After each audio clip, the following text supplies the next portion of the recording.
nandito si Esme? Eh, kaalis-alis lang ko kanina. Kasama po ni Kuya Dandoy. Ano, kamusta kayo? Ay, okay na okay po. Ang ganda-ganda po ng bahay yung laki-laki, no? Ang cheap! Di ba ito ang gusto mo? Ikaw ang kumuha sa kanila para siguradong hindi makapagsumbong si Cecilia. Ano, sinigurado mo ba silado ang mga pwedeng daanan? Opo, boss. Lumabas ka dyan, sisilbang ko na yan. Tulad tayo sa paligid, isiguraduhin kong patay ang Cecilia Fulgencio na yan. Kamusta ang pinapatrabaho ko sa'yo? Tulog na tulog sila nang silabang ko ang buong bahay nila. On the lighter side, ang most eligible bachelor ng bansa na si Carlos Miguel Altamonte ay nakauwi na din sa Pilipinas. Carlos Miguel? Olga.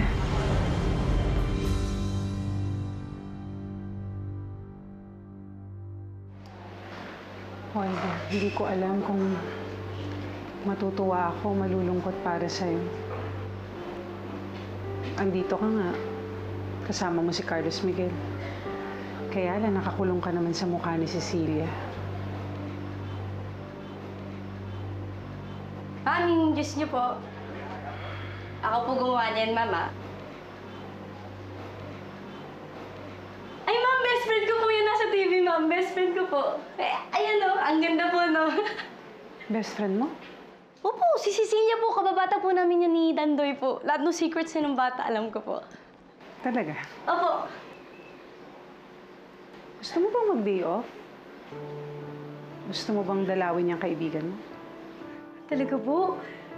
Sige po, pero okay lang po ba sa'yo? Sama ka po si Dandoy? Para pag hinanap po namin yung village ni nila Carlos Miguel, alam ko po, tsaka may kasama po ko, para hindi ako maligaw. Sige, sama mo si Dandoy. At itanong mo na rin sa driver kung paano pumunta doon para hindi kayo maligaw. Talaga po? Ang bait-bait niyo po. Salamat. Bait niyo. Salamat po. Yung juice niyo po, inumin niyo po. Salamat po.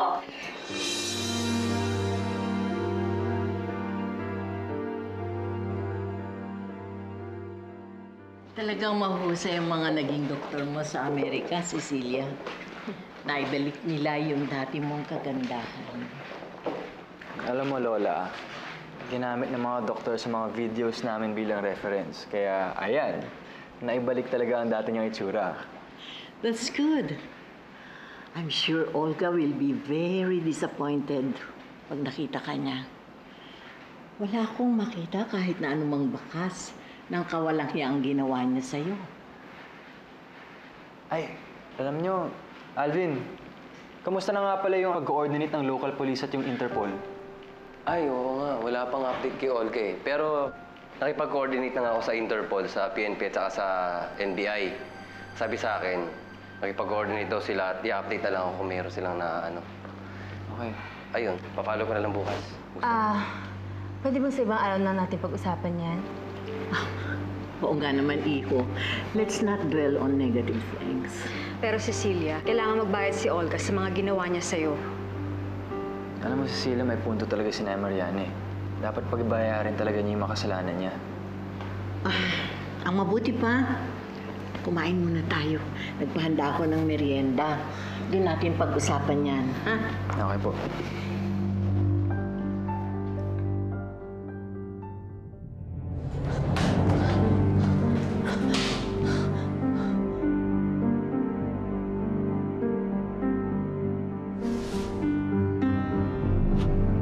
Sino ang babaeng yun? Saan siya galing?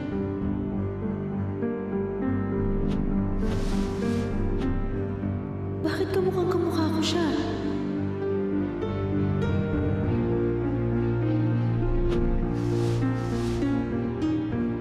Si Carlos Miguel? Bakit kasama ng babaeng yun si Carlos Miguel?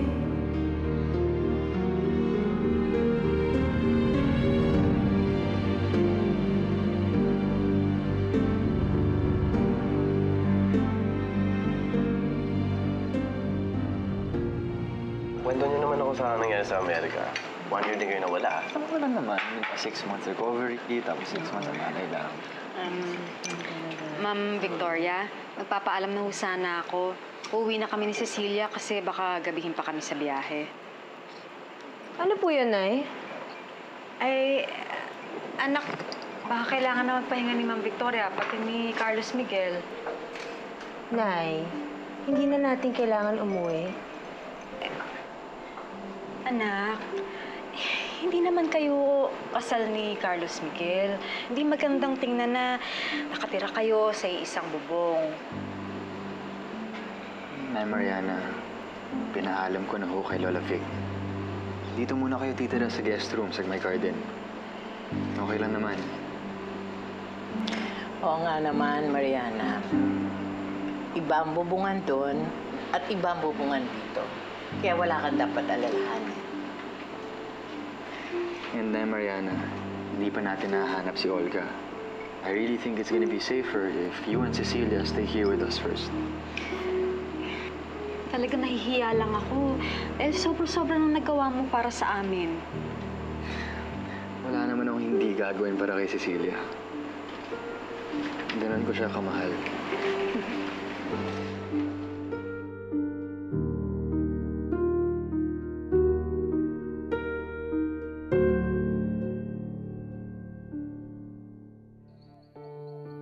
Si Carlos Miguel lang ang makakasagot sa lahat ng ito. Kaya kailangan talagang makita ko na siya. Kailangan makausap ko siya.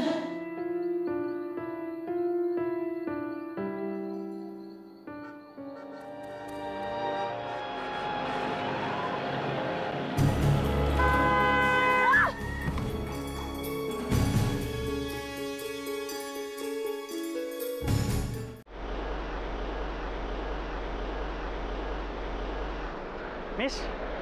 Miss? Miss, okay ka lang? Okay. Okay lang ako. Baka gusto mo dali kita sa ospital? Hindi na. Okay lang ako.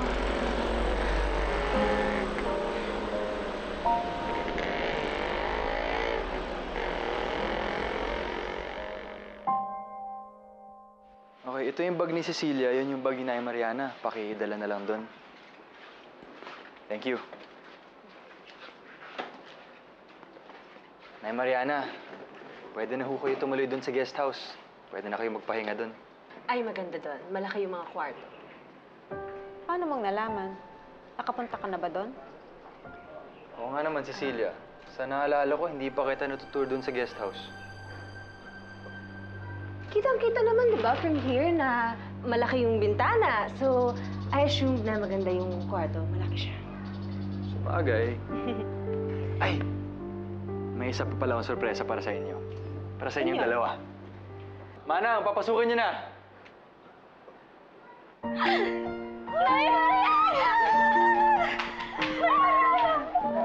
Cecilia! Ay! Yes, ma'am. Mariana, kamusta po kayo? Okay lang po. Sir! Okay lang. Yes, ma'am! Alam mo ba, ano nakita ka namin ni Tandoy sa TV, sabi ang ganda-ganda mo! Mas maganda ka pala sa personal niya! Oo naman. Cecilia, grabe. Ang ganda-ganda mo. Parang naiin lang. Parang ang iinitan. Init. Dito. Okay lang yan. Aling Mariana, ang ganda-ganda mo naman ngayon. Siguro napabatox ka din doon, ah! Esme, Botox yan. Botox! Botox! Nay, Mariana. Ay, best friend na miss kita! Oh, happy kayong dalawa? Ay, sir, thank you, sir. Oo naman. Are you happy? Sobra. Kamusta po kayo? Ano ka lang ang best friend? No. Hindi mo.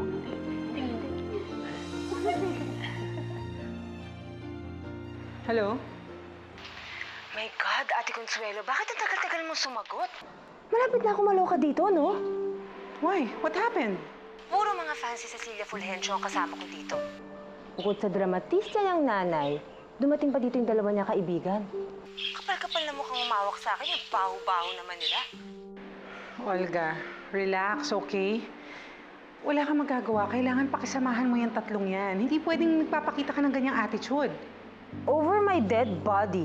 Hindi ako makikipag-close sa mga yun, no? Olga, listen to me, okay? Sa tatlong yan, umiikot ang buhay ni Cecilia noon. Lalo na yang si Esme, yan ang kasakasama ni Cecilia sa lahat ng bagay. Kaya dapat, pakisamahan mo silang mabuti. Naiintindihan mo?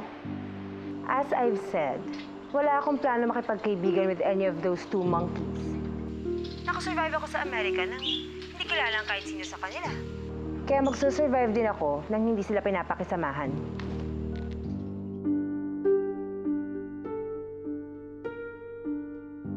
Naku talaga po, Sir Carlos Miguel, sineryoso niyo po yung joke ko na dito na lang po kami magtatrabaho ni Dandoy. Oo naman. Esme, Dandoy, sabihin niyo lang sa akin kung magkano yung sinisweldo ng amo niyo doon at dadagdagan ko pa yon.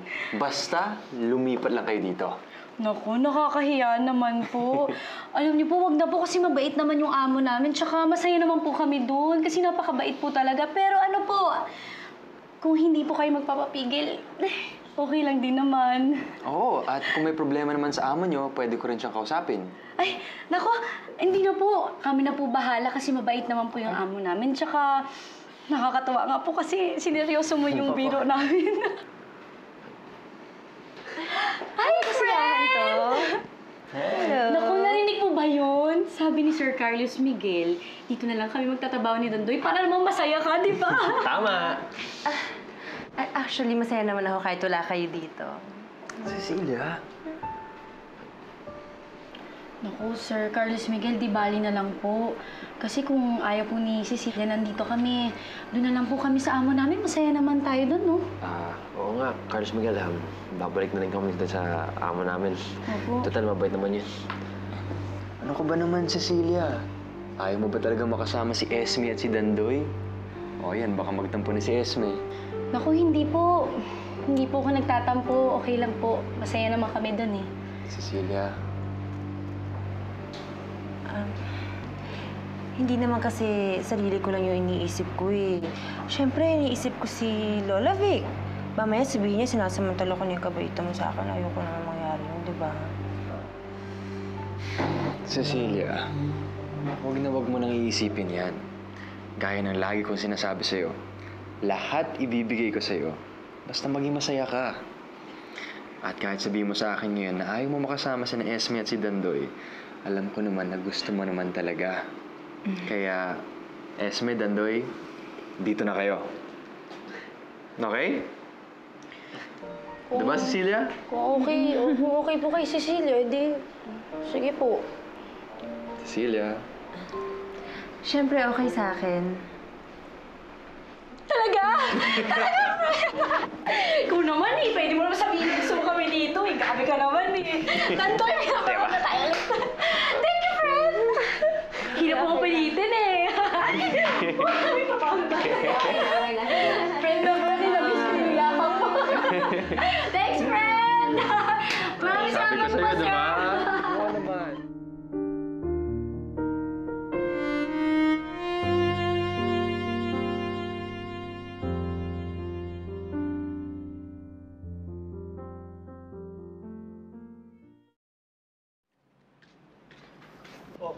Ikaw na naman?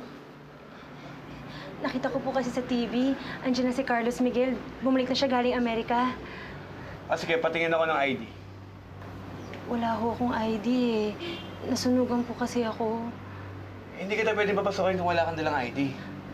Manong, parang awa niyo na papasukan niyo naman ako. Si Carlos Miguel Altamonte naman ang sadya ko dito. Kailangan ko lang talaga siya makausap. Importante. Pakisabi ako si Cecilia Fulgencio. Sigurado pag nalaman niya yun, papapasukin niya ako.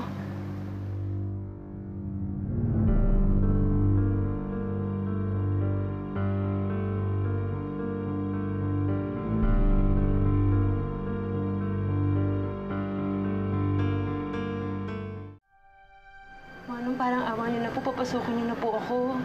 Kung gusto niyo po, ako na lang po tatawag kay Carlos. Sandali, ma'am, sandali. Sandali lang naman po. Sige, dadayal ko muna sa mga Altamonte residence, ha?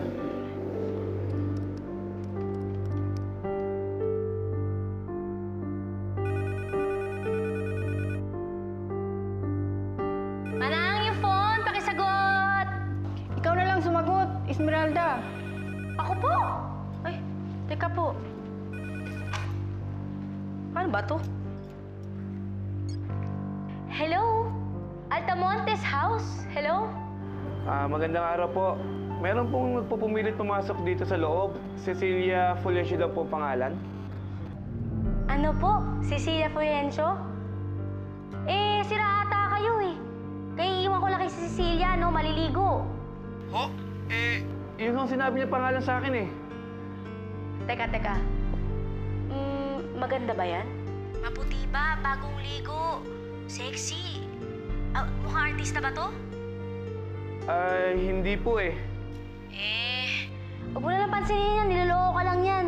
O baka may balyo lang yan. Oras na makapasok yan dito. Isusumugod na kay Sir Carlos Miguel, ha? Ikaw bahala dyan, ha? Sige po. Ako lang pong bahala. Salamat po. Ano po? Pwede na po ba akong pumasok? Ma'am, pasensya na po pero hindi po kayo po pwede makapasok. Bakit po? Manong, sige na naman po. Papasukin niyo naman po ako. Hindi naman po ako manggugulo eh. Pasensya na po talaga. Napagutusan lang po ako. Sige na po. Pwede na po kayong umalis. Ang tagal ko na po pumilit na makita si Carlos Miguel eh. Ngayon nakabalik na siya ng Amerika. Hindi niyo ako mapipigilan. Kailangan ipakita niyo siya sa akin. Kailangan ko makita si Carlos Miguel, Manong. Pasensya na po talaga. Sige na po. Pwede na po kayong umalis. Sige na po. Pasensya na po. Kailangan ko siya makita, Manong. Pasensya na po. Kaya ako, Manong. Manong, sige na po. Manawa niyo na. Pasensya na po talaga. Manawa ko sa inyo, Manong. Manong, sige na naman. Manong, kaya ako, Manong. Kailangan ko lang talaga siya makita. Pasensya na po talaga.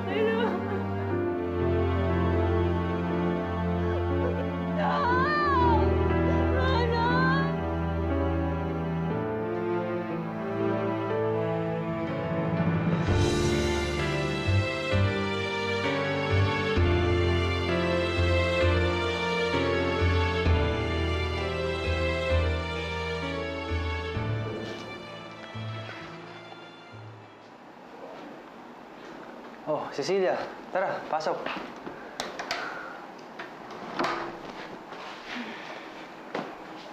Ano yan? Ito yung storybook collection ko. Ang dami ah. Actually, konti nga lang to eh. Ito yung mga paborito ko lang. Yung iba nandun sa baba sa library.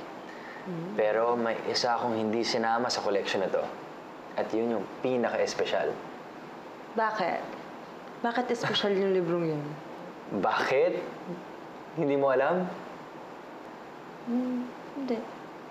Bakit? Hindi pwedeng hindi mo alam kung bakit espesyal yun sa akin. At sa'yo. Bakit? Pinahiram mo ba yun sa akin? Nabasa ko na ba yun? Seryoso ka ba, Cecilia? Hindi mo naalala? Yung storybook natin?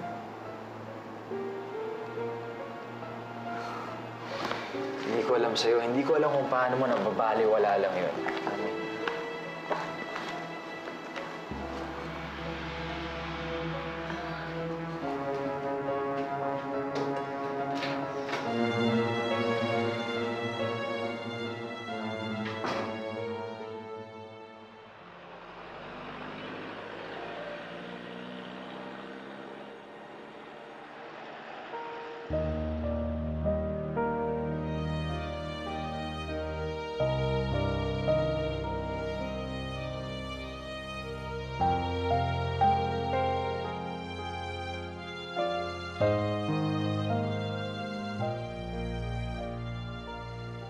Parang yung libro namin ni Carlos Miguel. Cecilia, sabihin mo sa akin, paano napunta ang mga ito sa'yo? Napulot ko yun sa burol nung bata pa ako. Cecilia, akin ang librong ito. Ako ang nagpilas, nagpalipad ng mga pahina ng bata ako. At ikaw, Cecilia, ikaw ang nakapulot.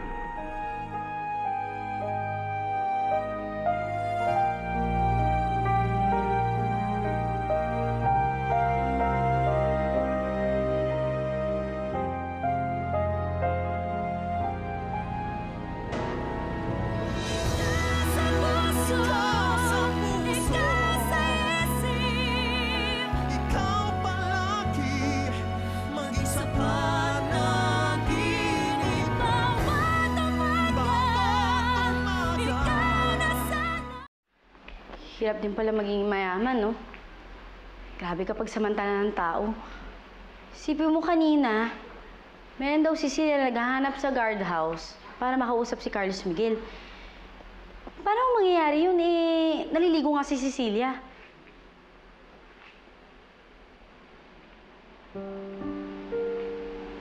Nay Mariana, bakit po?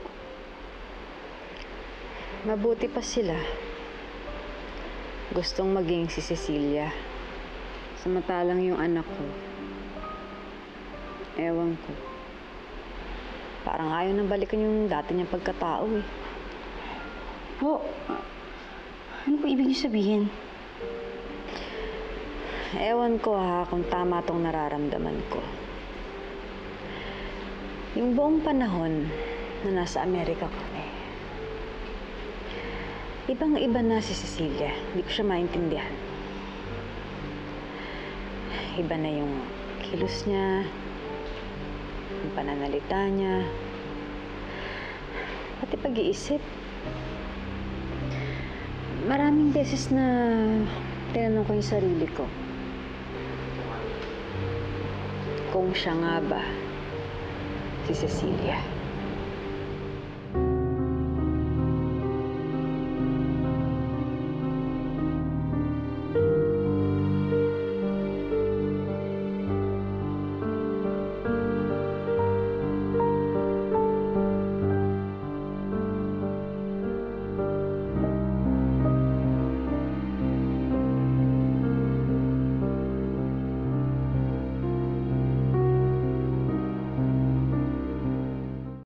Alvin. Ano naman drama yan? Kararating nyo lang namumblema ka na. Dapat matuwa ka nga dahil tapos na yung problema mo sa itsura ni Cecilia. Ewan ko, pare. You know, I still have this uneasy feeling about Cecilia.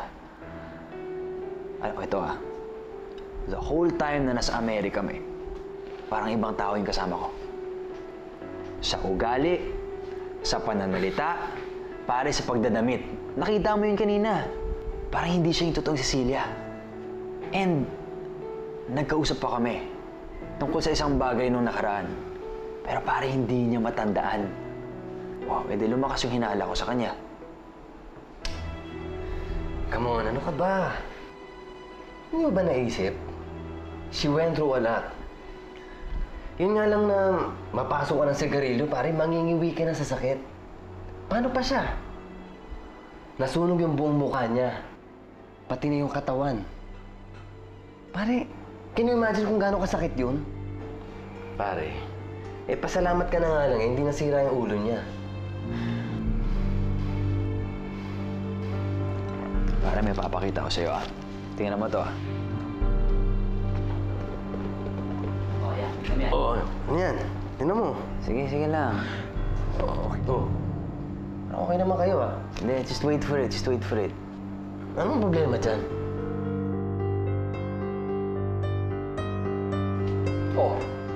Ayan. Tingnan mo yung dulo ng hintuturong yan ni Cecilia. Yan. Yun, may nunal. Yun nga. Para yung Cecilia ang kasama ko sa Amerika, walang nunal.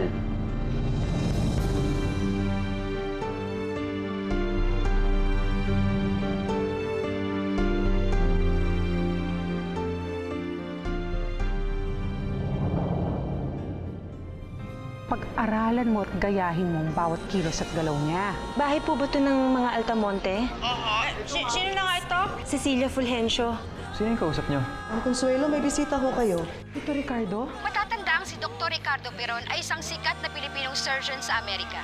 At ngayon nga, nagbalik Pilipinas na ang pamosong doktor. Hello, sino ka? Ako si Cecilia Fulgencio. Siguro siya yung asawa mo, no? Siya ba yung lalaking umimon sa'yo pagkatapos mong si Cecilia? May paghihiganti na kita sa mga Altamonte. Makakaganti na tayo sa lahat ng ginawa nila sa'yo. Hindi kami makauwi ngayon sa mansyon dahil baka nandun yung Ceciliang yun. Pupuntahan ko yung Ceciliang yun. Sino ba ang nakakita dun sa nagpapanggap kay Cecilia Fulgencio? Carlos Miguel? Ikaw ang